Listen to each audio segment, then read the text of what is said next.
ahora, si les parece, arrancamos. Bueno, yo soy Jimena Coltrinari, integrante del equipo de la Secretaría de Relaciones Institucionales.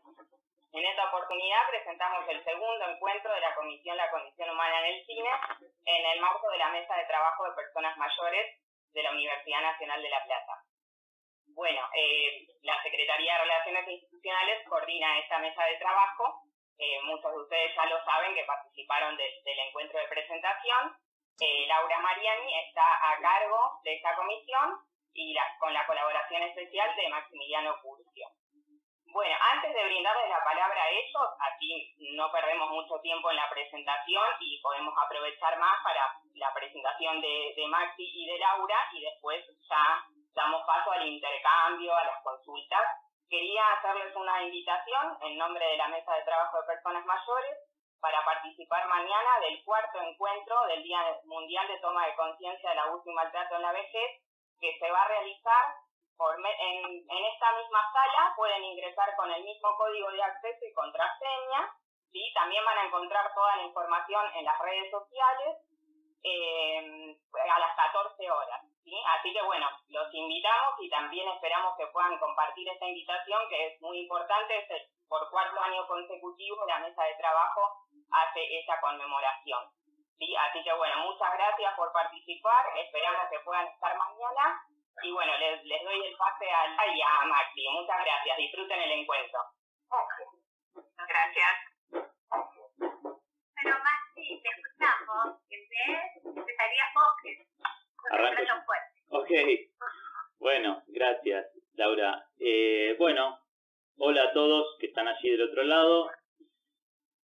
Hoy nos toca abrir el programa teórico de estos 7 encuentros de aquí a fin de año con una película muy importante que la elegimos para comenzar porque, como combinamos la semana pasada, el abordaje sería cronológico. Entonces vamos desde las películas más viejitas a las más contemporáneas. Y por esas cuestiones de la elección cronológica, la película más antigua es la que hoy nos tocó, que ya habrán visto y que hoy comentaremos, que es Roma Ciudad Abierta, de Roberto Rossellini. Roma Ciudad Abierta es una película italiana fundamental para conocer un movimiento maravilloso que se daba por aquellos años, que fue el neorrealismo.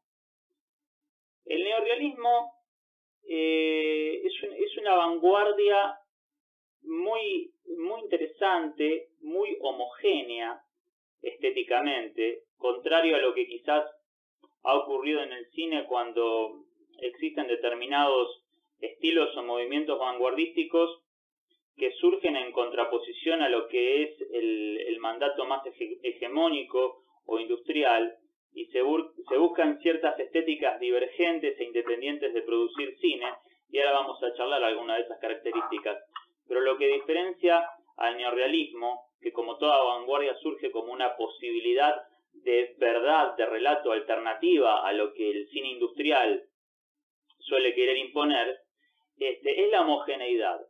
Por aquellos años anteriores, sobre todo en los años 20, hubo una gran oleada vanguardística que venía de otras artes como la pintura, como la literatura, y que muchos habrán escuchado, por ejemplo, en lo que fue la transición al cine del surrealismo o el expresionismo. Bueno, fueron vanguardias bastante heterogéneas. Lo que tiene el neorrealismo es la homogeneidad, y se percibe a través de una serie de características que tiene esta película elegida, Roma Ciudad Abierta, y que ahora vamos a poder comentar. Roma Ciudad Abierta fue dirigida, pensada, producida y dirigida por Roberto Rossellini. Roberto Rossellini es uno de los máximos exponentes de la cinematografía mundial. Seguramente conocerán muchas de esas películas. Por algunas de ellas, Roberto Rossellini pasó tempranamente a la fama y al Olimpo mundial del cine, precisamente por lo que se dio en llamar la trilogía de guerra. Los años posteriores a la finalización de la Segunda Guerra Mundial, donde Italia y toda Europa había quedado bajo los escombros de una guerra devastadora. ¿Sí? ¿Me escuchan bien? Ahora sí. Ok.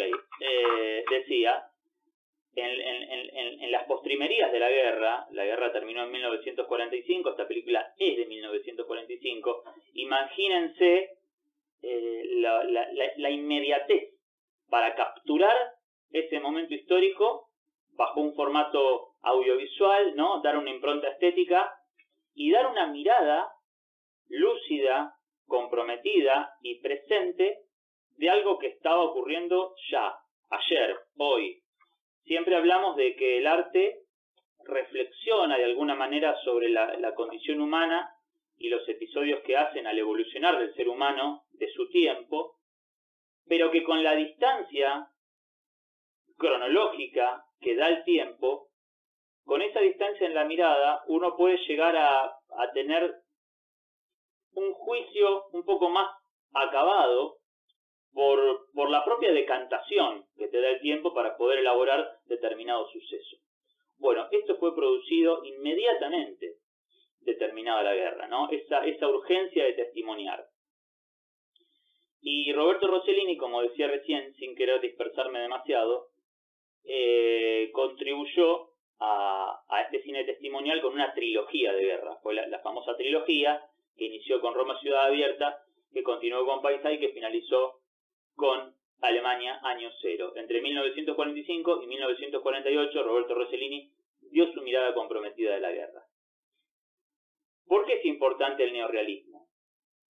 Porque yo recién decía que toda vanguardia intenta validar una mirada posible, estética, a través del arte, sobre algo que está ocurriendo. Lo que estaba ocurriendo, y además del horror de la guerra y de lo que Italia quería deslindarse, era que durante el tiempo en donde el fascismo gobernó Italia, imaginarán, y también podemos hacer un paralelo con lo que ocurrió en nuestro país en los momentos de la última dictadura militar, en donde el cine era un vehículo tristemente propagandístico, ¿sí? Y de alguna manera en el silencio avalaba las decisiones tomadas por el gobierno de turno, ¿sí? Y en el caso de Italia, y aquí también vuelvo a hacer la analogía, lo vivimos en nuestro país, lo que daban llamar las comedias de teléfonos blancos, ¿no? Esa mirada superflua, vacua, acerca de la aristocracia y acerca de cuestiones mucho más livianas para dispersar un poco la atención del público, que era meritorio para esos poderes dictatoriales y totalitarios, que no vengan a cuestionar, digamos, cierto estado de las cosas.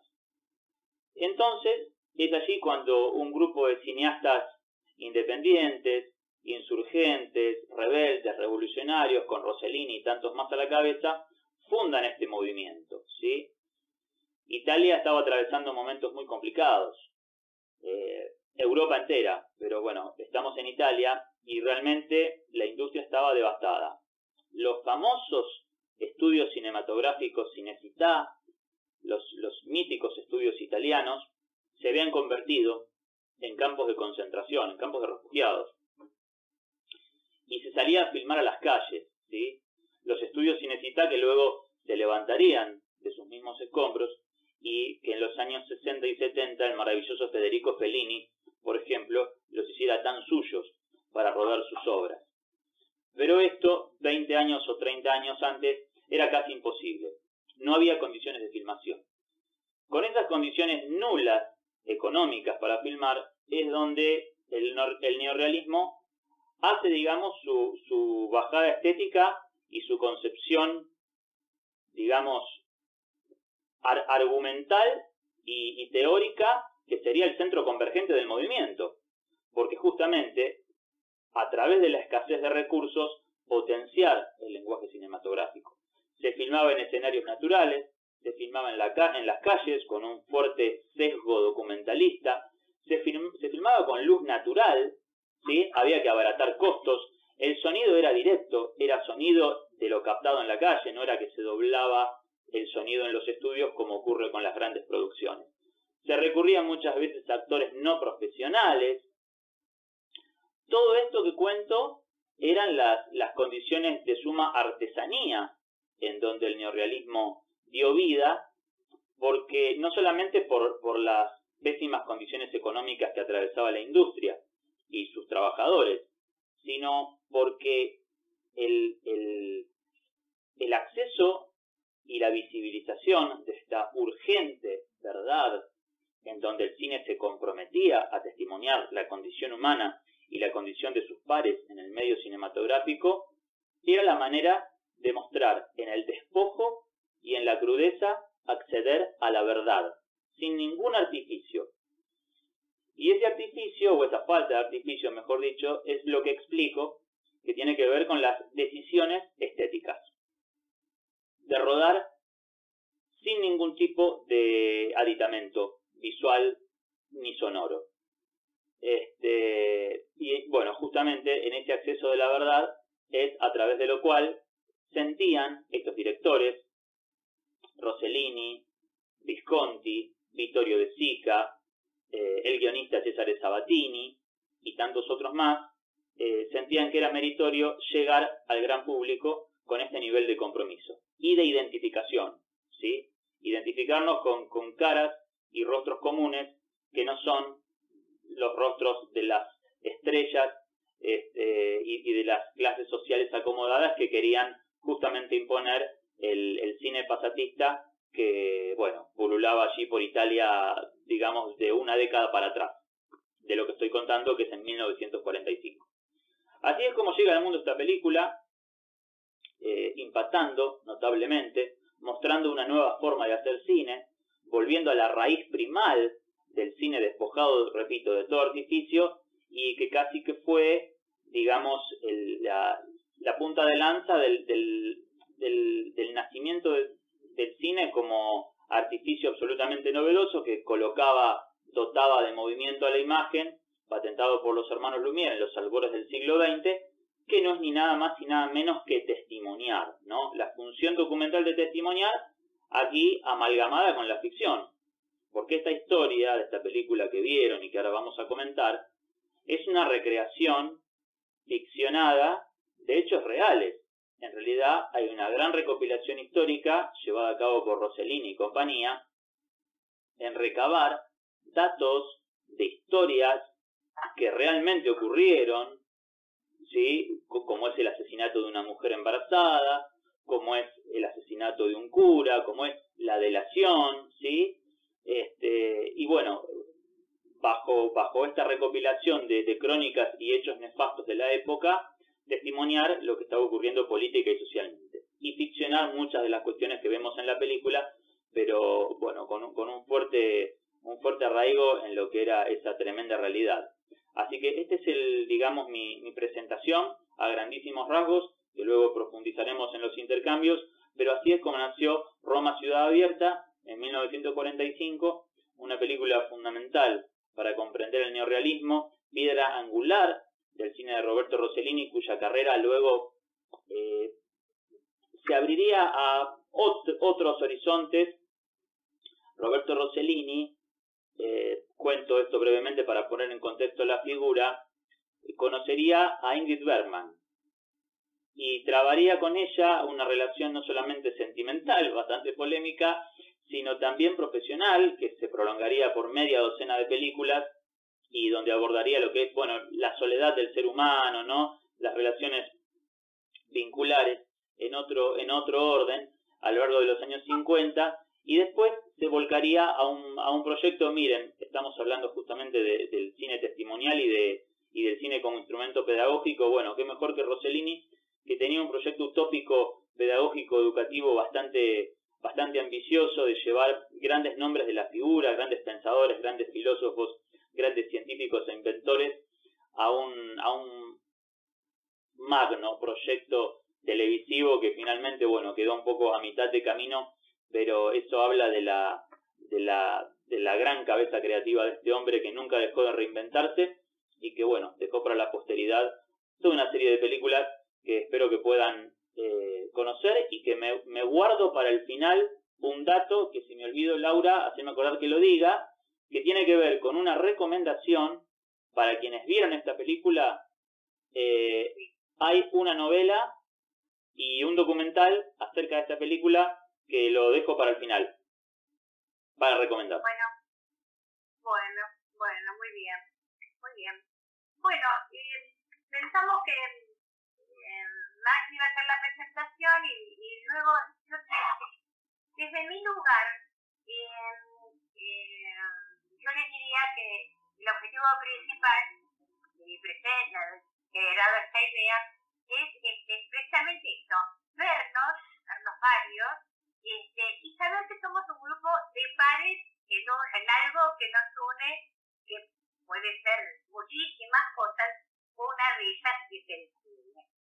Entonces, para ir, cuando uno va creando algo, sobre la marcha van apareciendo cosas. Eso es lo que nos pasa cuando estamos haciendo algunas conversaciones con Max. Entonces, ahí yo un poco me quedé pues pensando, ¿qué sería lo interesante, pudiera parecer interesante, que les pudiera movilizar, no son todos, con respecto a la idea primitiva de unirnos y de intercambiar conceptos y sentirnos acompañados?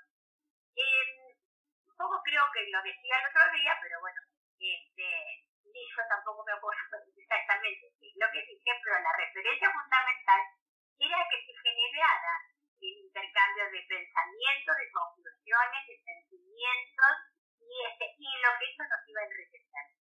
Y también que esta posibilidad se repitiera. Justamente esta semana escuché en distintas oportunidades todo esto a raíz de los momentos que estamos viviendo, que son extensos y van a seguirlo siendo, toda esta otra cosa que se hace que se genera a través de distintos intereses, como muy bien lo marcaba Maxi, con muchas veces la función del cine, sobre todo esto, ¿no? Que todos recordamos ese famoso cine de los teléfonos blancos, etcétera, etcétera. Todo eso me retrotrajo a un recuerdo que yo tenía de la adolescencia.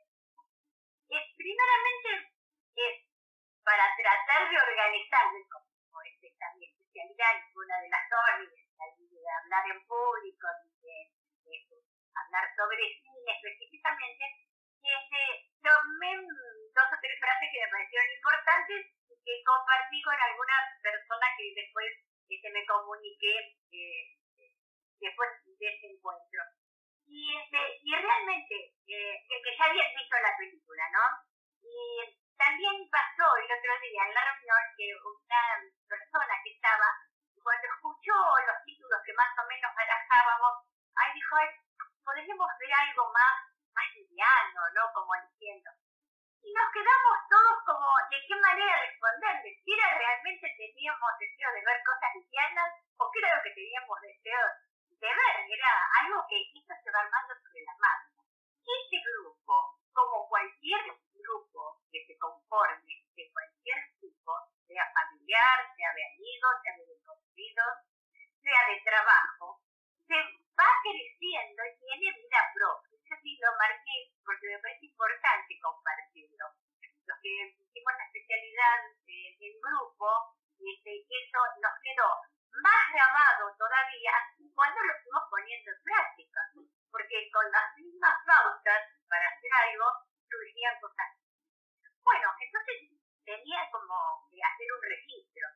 Lo que ya sabía era que la película es muy dramática, por supuesto. A esta persona la asustó, obviamente, porque ya tenía ese antecedente, que era muy dramática, que era una fuerte crítica social, ¿no? Y